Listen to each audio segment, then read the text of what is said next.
तो आइए दोस्तों, स्वागत करते हैं हमारे YouTube चैनल पे आप सभी को। तो मैं इस वीडियो में आपको टाइम एंड टेंस के बारे में बिल्कुल बहुत अच्छे से सही तरीके से आपको जानकारी दूंगा। अगर आप क्लास 10 के विद्यार्थी हैं, बिहार बोर्ड से बिलोंग करते हैं, तो इस वीडियो को अंत तक देखें। अगर आप जीरो लेवल से टाइम एंड टेंस को स्टार्ट कर रहे हैं तो मेरा वीडियो, इस फुल वीडियो अच्छी तरह से देखें। आपको मैं गारंटी के साथ बोल रहा हूं कि आपको ये वीडियो पूरा अच्छी तरह से समझ में आएगा। ओके, तो स्टार्ट करते हैं टाइम एंड टेंस के बारे में। मैं सबसे पहले टाइम और समय, टेंस आपका मैं चैप्टर स्टार्ट कर रहा हूं। तो टेंस का मतलब होता है ये आपका काल होता है। ओके, ये आपको ध्यान में रखना होगा। टेंस का मतलब होता है आपका काल। ओके, तो हम लोग आज क्या पढ़ेंगे? टेंस के बारे में पढ़ेंगे। तो आपका मैंने यहाँ पे टॉपिक डाला हुआ है टाइम एंड टेंस। तो सबसे पहले आज हम लोग अंतर समझेंगे। टाइम एंड टेंस में अंतर, डिफरेंस क्या है। तो डिफरेंस बिटवीन, मैंने टॉपिक डाला हुआ है difference between time and tense. तो सबसे पहले समझते हैं टाइम और टेंस में डिफरेंस क्या है, अंतर क्या है। बोल कर रहा है टाइम्स का मीनिंग, टाइम का संबंध वर्ब के मीनिंग से है। मतलब मान लीजिए कोई वर्ब पढ़ रहा है, जैसे प्ले हो गया, तो प्ले मतलब आपका क्या होता है, खेलना हो गया। तो टाइम का संबंध आपका इसके मीनिंग से है। ये आपका वर्ब हो गया, ये आपका वर्ब हो गया, तो इसके मीनिंग से आपका है। मतलब ये आपका जो मीनिंग निकल रहा है इसके मीनिंग से आपका है। तो और जबकि टेंस का संबंध इसके वर्ब फॉर्म से है। जैसे मान लीजिए मैंने लिखा आपका वर्ब फॉर्म, वर्ब फॉर्म मतलब आप समझ लीजिए क्या होता है। जैसे मान लीजिए V1, V2, V3, V4, V5, ये इससे आपका, जैसे मान लीजिए आपका गो हो गया, तो गो का V2 क्या होगा, वेंट हो गया। आपका V3 क्या हो जाएगा, गोन हो जाएगा। आपका V4 क्या हो जाएगा, गोज हो जाएगा। आपका V5 क्या हो जाएगा, तो ये भी आपका गोज हो जाएगा। ओके, तो ये आपको समझ में आना चाहिए। सॉरी, आपका V4 क्या होगा, गोइंग हो जाएगा। आपका V5 क्या हो जाएगा, तो गोज हो जाएगा। तो ये इसका आपका मतलब, ये मैंने बताया टाइम का संबंध किससे है। जैसे मैंने टाइम का संबंध मैंने ये लिखा, जैसे गो लिखा, तो गो मतलब होता है जाना। तो टाइम का संबंध आपका मतलब इसके मीनिंग से है। ये आपका वर्ब हो गया और इसके मीनिंग से है। ये मीनिंग मतलब वर्ब, ये इसके मीनिंग से है टाइम का संबंध।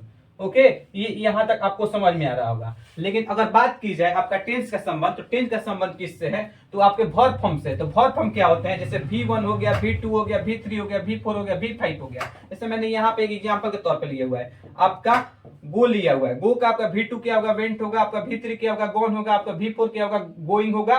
और V5 क्या होगा, आपका गोज होगा। ठीक है, उम्मीद करता हूं यहां तक आप मेरी बातों को अच्छी तरह से समझ रहे होंगे।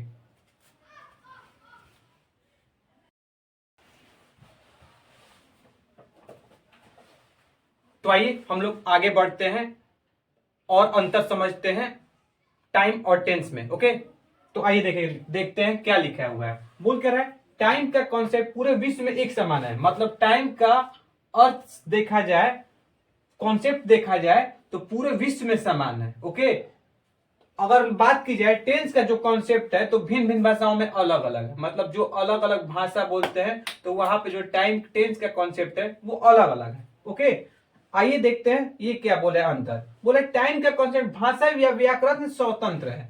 मतलब जो आपका जो भाषा बोलते हैं टाइम का, जो टाइम में, तब टाइम में मतलब कुछ भी बोलिए, कोई भी भाषा बोल रहे हैं, तो उससे मतलब क्या है, स्वतंत्र है। मतलब कभी भी कैसा भी भाषा आप लोग यूज कीजिए, तो टाइम से उससे मतलब कोई भी भाषा टाइम से मतलब नहीं रखता है। ओके, लेकिन अगर टेंस का बात की जाए, तो टेंस जो पूरी तरह से ग्रामेटिकली कॉन्सेप्ट है। मतलब जनरली तौर पे देखा जाता है, अगर कोई भी भाषा आप किसी समय पे बोलते हैं, तो वहां पे कोई भी कॉन्सेप्ट टाइम नहीं होता है, स्वतंत्र वो भाषा होता है। और कभी भी कैसा भी भाषा आप लोग उपयोग कर सकते हैं। लेकिन अगर बात की जाए टेंस का, तो टाइम जो टेंस होता है वो पूरा तरह से ग्रामेटिकली तरफ तौर पे वो पूरे तरह से उस पर डिपेंड है। ओके, तो टेंस आपका कोई पूछेगा किस पे डिपेंड होता है, तो आप उसका जवाब देना होगा आप लोग को। वो पूरा तरह से ग्रामेटिकली तौर पे पूरा वो डिपेंड है। ओके, उम्मीद करता हूं यहां तक आपको समझ में आया होगा।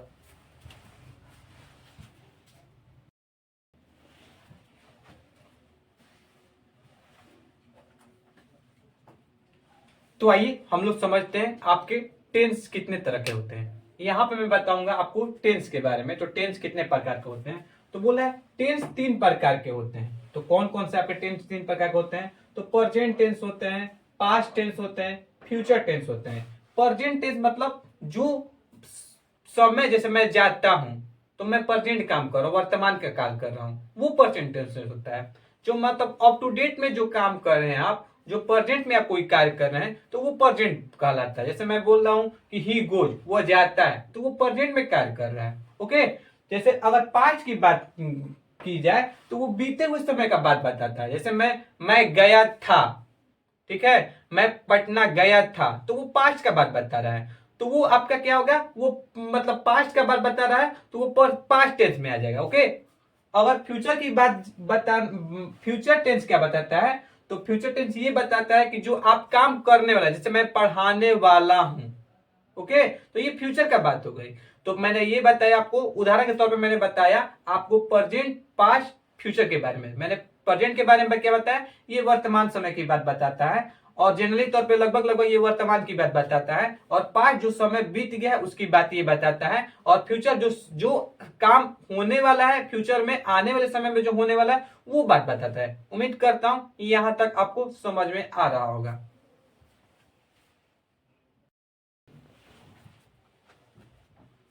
तो आइए हम लोग समझेंगे यहाँ पे प्रेजेंट टेंस में कितने भाग होते हैं। तो प्रेजेंट टेंस में आपका कोई पूछ देगा कितने प्रेजेंट टेंस में कितने पार्ट पाए जाते हैं, तो आप बोलेगा 4 पाए जाते हैं। तो कौन कौन 4 पार्ट होते हैं, तो मैंने ए बी सी डी करके मैंने बोला हुआ है। तो प्रेजेंट टेंस में आपका कौन कौन सा पहला पार्ट होता है, तो ए आपका मैंने लिखा है प्रेजेंट इंडेफिनिट टेंस होते हैं पहला। सेकंड मैंने लिखा है प्रेजेंट कंटीन्यूअस टेंस होते हैं। थर्ड मैंने लिखा है प्रेजेंट परफेक्ट कंटीन्यूअस टेंस होते हैं। फोर्थ मैंने लिखा है कि प्रेजेंट परफेक्ट कंटीन्यूअस टेंस होते हैं। मैंने किसका किसका नाम लिया, तो मैंने बोला प्रेजेंट इंडेफिनिट होते हैं, सेकंड मैंने बोला प्रेजेंट कंटीन्यूअस होते हैं, थर्ड मैंने बोला प्रेजेंट परफेक्ट कंटीन्यूअस होते हैं, फोर्थ मैंने बोला प्रेजेंट परफेक्ट कंटीन्यूअस टेंस होता है। ओके, उम्मीद करता हूं यहां तक आपको समझ में आ रहा होगा। हाँ, एक बात और, आप लोग कंटीन्यूअस का स्पेलिंग मत भूलिएगा। कंटीन्यूअस का बहुत लोग वहां पे गलत जवाब दे देते हैं कंटीन्यूअस का स्पेलिंग पूछने पे, लेकिन आप लोग अच्छे तौर पे वहां पे उदाहरण मतलब कि स्पेलिंग बढ़िया देख लीजिए और अच्छे से जवाब स्पेलिंग कर दीजिएगा। ओके, बहुत लोग यहाँ पे कंटीन्यूअस का स्पेलिंग गड़बड़ा जाते हैं, तो आप लोग ध्यान से देखिए मीनिंग क्या, स्पेलिंग मैंने क्या लिखा हुआ है, और अच्छे तरह से आप लोग बोलेंगे। ओके, उम्मीद करता हूं यहां तक आपको समझ में आ रहा होगा।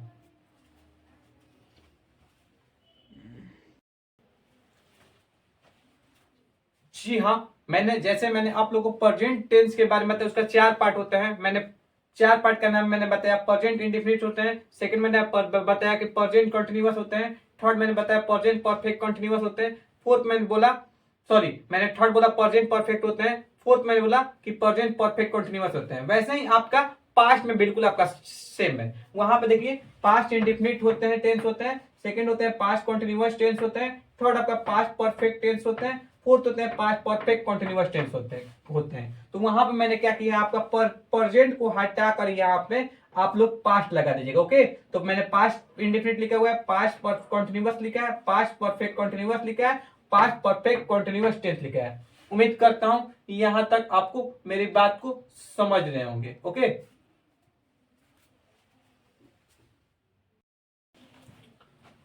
हाँ, तो मैंने आपको 4 पार्ट पास्ट टेंस में मैंने बताया था। मैंने पहला क्या बोला था कि पास्ट इंडेफिनिट होते हैं, सेकंड मैंने बोला था कि पास्ट कंटीन्यूअस होते हैं, थर्ड मैंने बोला था पास्ट परफेक्ट कंटीन्यूअस, मैंने बोल दिया वहां पे, आप लोग वहां पे पास्ट परफेक्ट होगा। ओके, मैंने गलती से बोल दिया हुआ है। और फोर्थ होते हैं आपका कि पास्ट परफेक्ट कंटीन्यूअस। ओके, आप लोग यहां तक मेरी बातों को समझ रहे होंगे। तो आइए हम लोग फ्यूचर की ओर बढ़ते हैं, फ्यूचर के बारे में कितना पार्ट होता है। तो फ्यूचर का जैसे मैंने प्रेजेंट का मैंने बताया कि 4 पार्ट होते हैं, मैंने पास्ट का बताया मैंने 4 पार्ट होते हैं, वैसे ठीक आपका फ्यूचर का भी 4 पार्ट होते हैं। ओके, आपका देखते हैं फ्यूचर का कौन कौन से पार्ट होते हैं। तो आपका फर्स्ट पार्ट होता है फ्यूचर टेंस के बारे में मैंने लिखा हुआ है, फ्यूचर का पार्ट 4 पार्ट होते हैं, फ्यूचर इंडेफिनिट टेंस होते हैं, सेकंड आपका मैंने लिखा हुआ है फ्यूचर कंटीन्यूअस टेंस होते हैं, थर्ड मैंने लिखा है फ्यूचर परफेक्ट कंटीन्यूअस टेंस होते हैं, सॉरी फ्यूचर परफेक्ट टेंस होते हैं, आपका फोर्थ मैंने लिखा है फ्यूचर परफेक्ट कंटीन्यूअस टेंस होते हैं। उम्मीद करता हूं यहां तक आप मेरी बातों को अच्छी तरह से समझ रहे होंगे। ओके,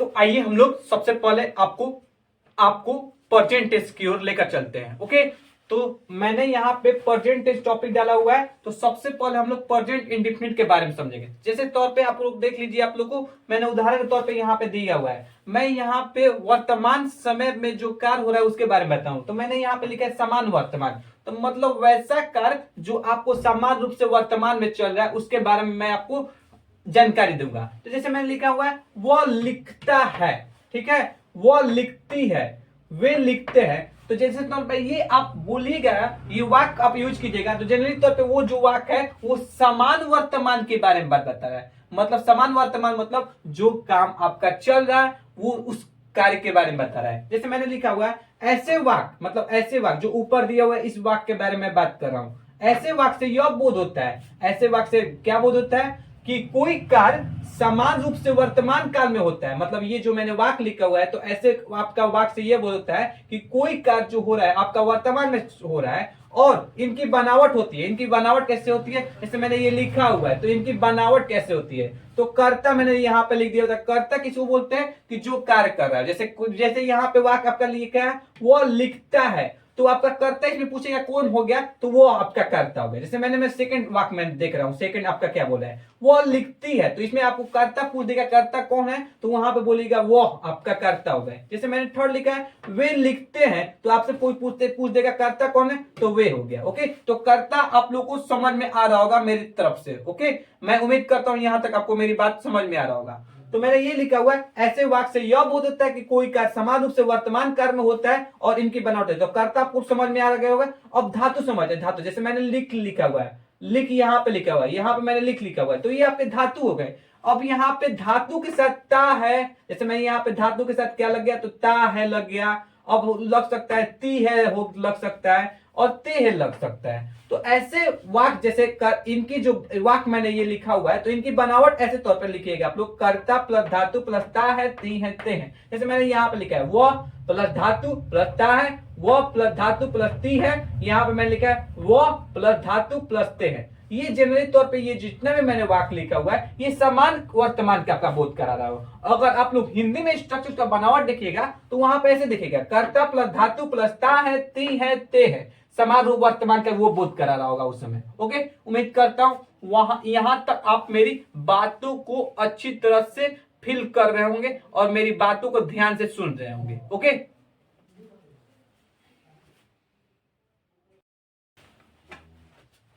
तो आइए हम लोग समझेंगे। जैसे मैंने पहला वाक्य आपको बोला हुआ था वह लिखती है, आपका मैंने बोला था, और सेकंड मैंने बोला था आपका कि वो मैंने फर्स्ट बोला था कि वो लिखता है, तो मैंने आपका हिंदी में स्ट्रक्चर बता दिया था। क्या स्ट्रक्चर मैंने बताया था, कर्ता प्लस धातु प्लस ता है ती है ते है, मैंने ये स्ट्रक्चर बता दिया होता। हाँ, अगर उसका अनुवाद करना हो आपको इंग्लिश में तो कैसे अनुवाद लिखेगा, तो मैंने यहाँ पे लिखा है सब आप इसका अनुवाद इस प्रकार का। जैसे मैंने वो बोला फर्स्ट सेंटेंस मैंने बोला हुआ था कि वो लिखता है, तो उसका अनुवाद आप लोग इंग्लिश में हिंदी में कैसे करते थे, कर्ता प्लस धातु प्लस ता है ती है ते है। अगर उसका जवाब बोल दे वो लिखता है तो उसका अनुवाद इंग्लिश में कैसे स्ट्रक्चर बनावट होती है, तो यहाँ पे स्ट्रक्चर देख लीजिए।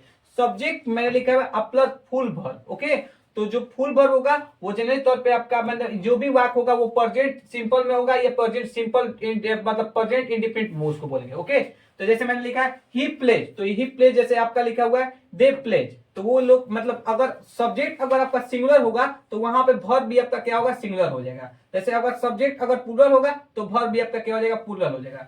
तो आपका बनावट मैंने बता दिया कैसे होगा। अगर सब्जेक्ट कर्ता प्लस धातु प्लस ता है ती है ते है, तो वहां पे आप लोग स्ट्रक्चर डालिएगा सब्जेक्ट प्लस फुल वर्ब, वहां पे आप लोग को डाल देना है, ना कि आप लोग को दूसरा शब्द का वहां पे बीच में यूज करना है। ओके, उम्मीद करता हूं यहां तक आप मेरी बातों को समझ रहे होंगे। ओके,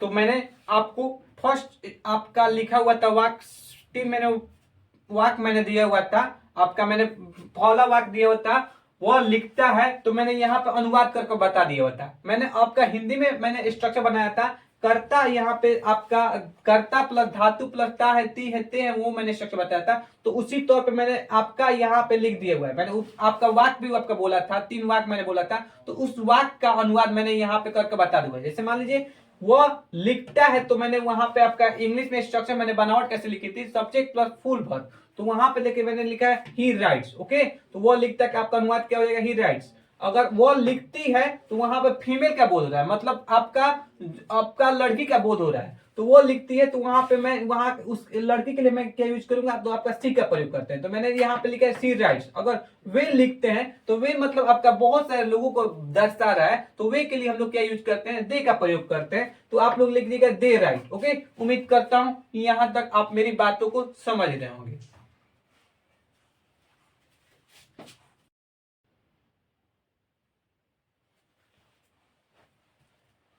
तो आइए हम लोग क्या करते हैं, रूल 1 का आपका ए नंबर समझते हैं। रूल 1 का ए आपका क्या बता रहा है, बोल कर रहा है धातु प्लस ता है, ती है, ते है का अनुवाद is am are plus verb नहीं होता है। हु है का अनुवाद तब होता है जब ये वाक्य में प्रधान क्रिया का कार्य करता है। इसका मतलब समझिए क्या होता है, मतलब धातु प्लस ता है, ती है, ते आ जाए तो वहां पे हम लोग is am are plus verb का प्रयोग वहां पे नहीं करेंगे। ओके, तो आप लोग किसके लिए इज एम आर का प्रयोग करते हैं, तो हु है का अनुवाद जब आएगा तो वहां पे हम लोग इज एम और आर का प्रयोग करते हैं। मैंने फिर से मैं बता रहा हूं मैं क्या बोला, मैंने बोला कि धातु प्लस ता है, ती है, ते आ जाए तो वहां पे इज एम आर का प्रयोग नहीं हो जाएगा। जैसे मान लीजिए मैंने वो लिखता है, जैसे मैंने बोला था कि वहां पे आपका यहाँ पे मैं लिख दे रहा हूं कि वो लिखता है, तो ऐसे थोड़े आप लोग बनाइएगा, ऐसे थोड़े बनाएगा, ही इज राइट थोड़े बनाइएगा, ऐसे थोड़े बनाइएगा, तो ये ऐसे बनाइएगा तो गलत हो जाएगा। तो वहां पे आप लोग को आप लोगों को क्या करना है कि इज एम आर का प्रयोग नहीं करना है। यहाँ पे मैंने इज एम आर इज का प्रयोग कर दिया तो ये आपका गलत हो जाएगा, तो आप कैसे तौर पे सही बनाइएगा, तो ही आपका राइट सही बनाइएगा। ओके, जैसे ये मैंने लिखा हुआ है तो ये आपका सही हो जाएगा। जैसे यहाँ पे हु है का अनुवाद आपका इज एम आर होता है। जैसे मान लीजिए यहाँ पे आपका वो डॉक्टर है, तो मैंने क्या लिखा है कि ही इज अ डॉक्टर, तो मतलब अगर पर जो आपका जब मैंने यहाँ पे क्या लिखा है, जब ये वाक्य में प्रधान क्रिया का काम कर, जैसे यहाँ पे मैं लिखा है आपका वाक्य वो डॉक्टर है लिखा हुआ है, तो जो जो ये डॉक्टर है ये क्रिया का प्रधान का कार्य कर रहा है, तो वहां पे मैं क्या लगाऊंगा, आपका इज एम आर का प्रयोग लगाऊंगा। जैसे मान लीजिए यहाँ पे मैं लिखा है कि जब हु और है, और सॉरी हु है का अनुवाद क्या होता है, इज एम आर। तो जो जब मैं ये आपका पूरा ये बताने की कोशिश कर रहा है कि जब आपका वाक्य में प्रधान क्रिया का कार्य कर रहा हो तो वहां पे हम लोग इज एम आर का प्रयोग करते हैं। जैसे आप लोग को मैंने प्रधान आपका क्या है यहाँ पे कि डॉक्टर हो गया, डॉक्टर यहाँ पे प्रधान का काम कर रहा है, तो वहां पे हम लोग इज एम आर का प्रयोग करेंगे। ओके, उम्मीद करता हूं यहां तक आप मेरी बातों को समझ रहे होंगे। मैंने यहाँ पे कुछ वाक्य बताया हुआ है जो कि आपका गलत है, उसको मैं सुधार कर बताऊंगा कि कैसे आपको यूज करना है। तो मैंने बोला क्या है, इसलिए धातु प्लस ता है, ती है, सॉरी धातु प्लस ता, ती, हूं, है का अनुवाद is am are plus verb इस प्रकार ना करें। जैसे मैंने लिखा है कि वो लिखता है, तो मैंने यहाँ पर लिखा है कि आपका ही इज राइट, तो ऐसे नहीं आपको यूज करना है। कैसे यूज करना है, तो ही राइट्स आपको लगाना है। जैसे मैंने लिखा है कि वे लिखते हैं, तो आपको दे आर राइट नहीं लगाना है, वहां पे क्या लगा देना है कि दे राइट, आपका सही हो जाएगा। वो मैं पढ़ता हूं तो आई एम रीड वहां पे ना लगाकर आई रीड वहां पे लगा दीजिएगा। उम्मीद करता हूं कि यहां तक आपको मेरी बात को समझ रहे होंगे।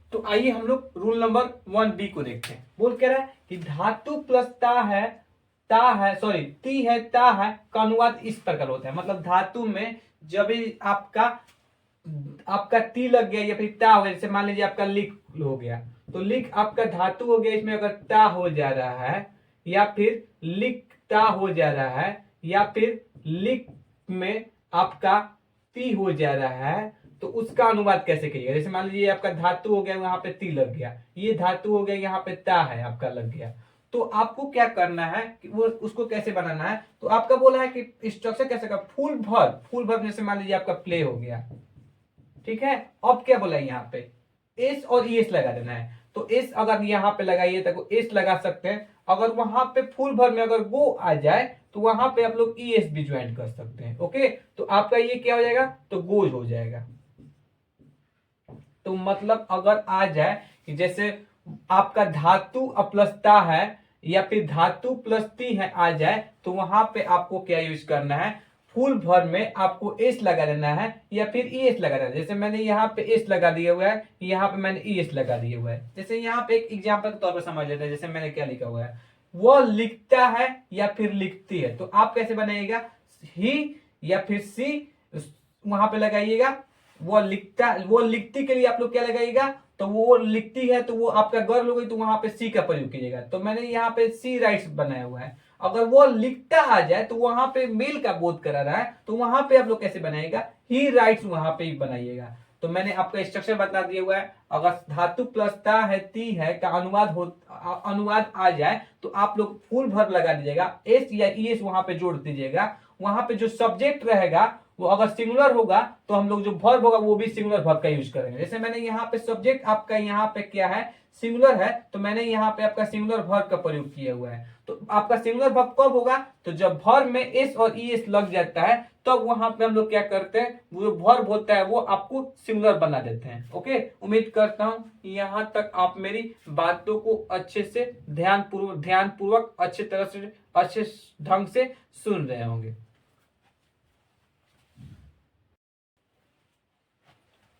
तो आइए हम लोग देखते हैं रूल नंबर 1B आपका क्या बता रहा है। बोल कर रहा है कि धातु प्लस ते हैं का अनुवाद होता है, मतलब जब धातु में अगर ते हो जाए तो उसका अनुवाद किस प्रकार बनाइएगा, तो आप लोग फुल वर्ब लगाइएगा और माइनस दे दीजिएगा। माइनस मतलब क्या होता है कि आपको वहां पे एस और ईएस को ज्वाइंट नहीं करना है। जैसे आप लोग को मैंने आपका राइट लगा दिया हुआ है, तो राइट में आप लोग को एस और ई एस का प्रयोग नहीं करना है, मतलब एस का वहां पर प्रयोग नहीं करना है। जैसे मान लीजिए मैंने लगा दिया हुआ है, गो आपका लिखा हुआ है, तो गो में आपका ई एस का प्रयोग नहीं करेंगे। यहाँ पे ई एस का प्रयोग हम लोग बिल्कुल नहीं करेंगे। जैसे मैंने गो प्लस आपका ई एस लगा दिया हुआ है तो वहां पे गोज बन गया है, तो वहां पे हम लोग ई एस का प्रयोग नहीं करेंगे। कब नहीं प्रयोग करेंगे, कि जब धातु में आपका ते है आ जाए। जैसे मान लीजिए वे आपका लिखते हैं, वे लिखते हैं, तो वे लिखते हैं कि आपका धातु यहां पे आ गया, यहां पे ते आ गया, ते है आपका आ गया, तो वहां पे आप लोग फुल भर में एस और ईएस नहीं ज्वाइन करेंगे। जैसे मैंने यहां पे लिखा हुआ है कि दे आपका, मैंने यहाँ पे राइट आपका लिख दिया हुआ है, तो ये आपका गलत हो जाएगा। मतलब आपको मैंने ये बताया है कि फुल वर्ब लगाकर आपको माइनस आपका एस और ईएस को हटा देना है। माइनस मतलब आपको एस और ईएस को हटा देना है। जैसे मैंने यहाँ पे वाक्य तौर पर लिखा है कि वे लिखते हैं, तो वहां पे मैंने लिखा है कि दे राइट, तो यहाँ पे मैंने क्या किया, आपको एस को हटा दिए हुए। जैसे मैंने लिख दिया वो जाता है, वो वे जाते हैं, वे जाते हैं, तो आप लोग कैसे बनाइएगा कि दे गो, यहां पे एस और ईएस ऐड मत कीजिएगा। जैसे मैंने यहाँ पे गो ऐड कर दिया, तो एस और ईएस वहां पे ऐड नहीं करना है, वहां पे दे गो बना देना है। उम्मीद करता हूं यहां तक आप मेरी बातों को समझ रहे होंगे।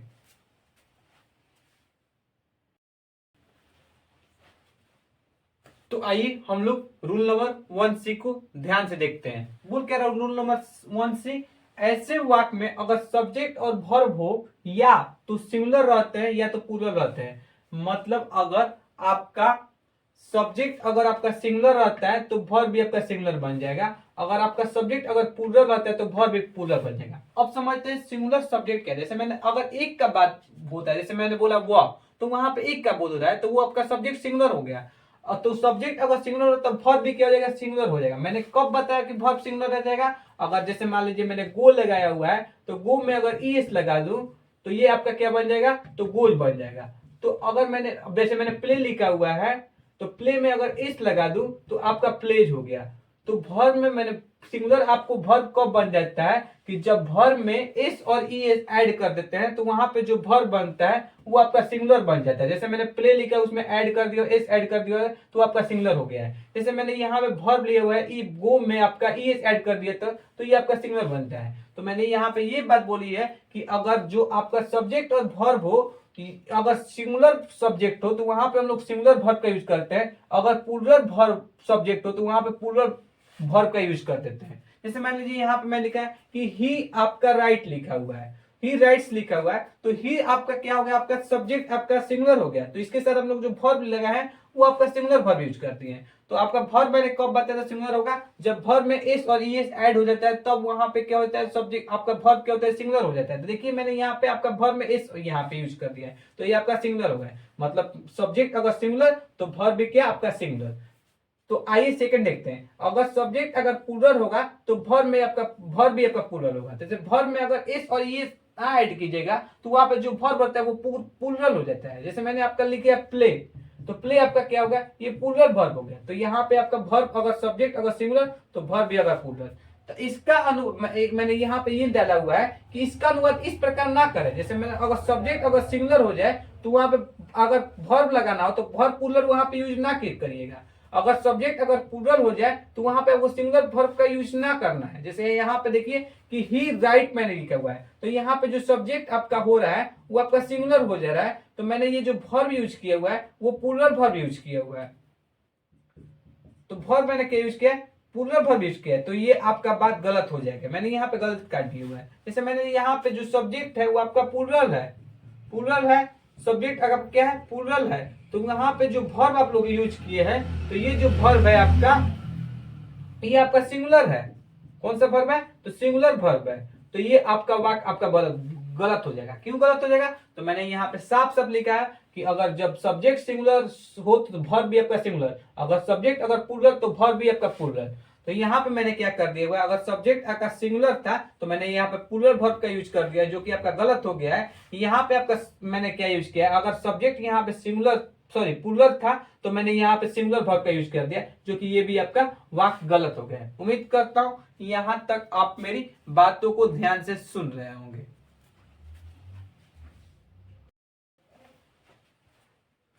तो धन्यवाद, उम्मीद करता हूं यहां तक आपको समझ में आ रहा होगा। मिलते हैं अगले वीडियो में।